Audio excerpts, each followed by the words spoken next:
1, 2, 3, 4. Kaching, kaching, kaching.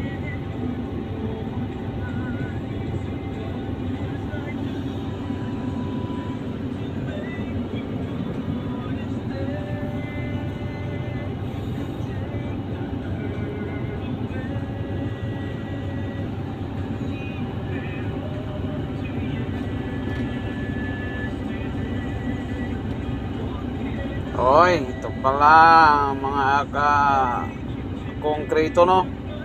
Mga ka-concrete, mga ka-mixer dito. Ano natin kung yan po, bubuhatin na po yung ating file casting beam, yung ano nila, yung piluti ang tawag sa piluti, tama sa Tagalog ba yan? Bubuhat po siya ng crane. Yan. Kaya dumaan si ma'am eh. Wow, dumaan si ma'am. Ito, kakarga na po siya. Yan, kakarga na po siya, no? Doon sa trailer na mag-ano sa kanya. Tingnan nung maninag yun eh. Kasi malayo yan siya. Pero, yan o. Yan. Kakarga po.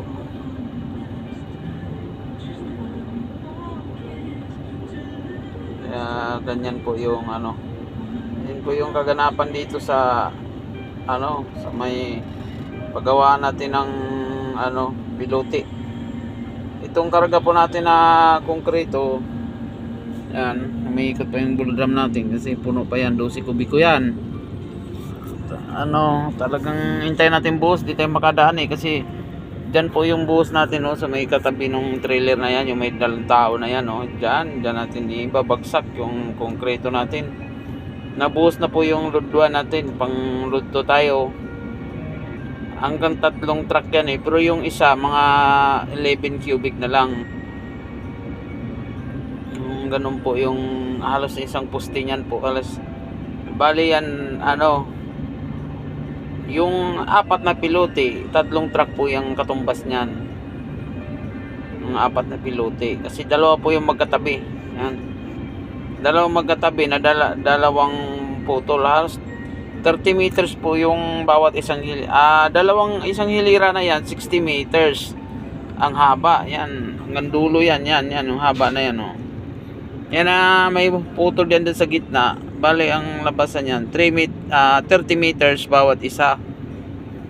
Yan po yung natin. Yun po yung haba ng natin ng bawat isang pilote o tinatawag lang casting beam.